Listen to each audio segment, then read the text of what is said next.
यस्तो मिलाउनु पर्छ टक्क लगाएपछि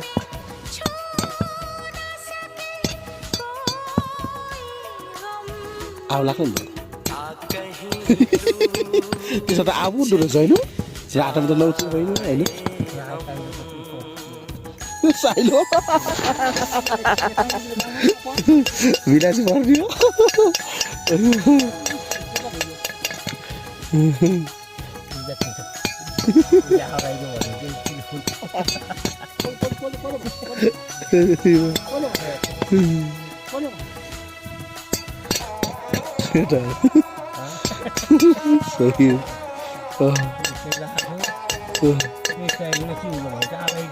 एकदम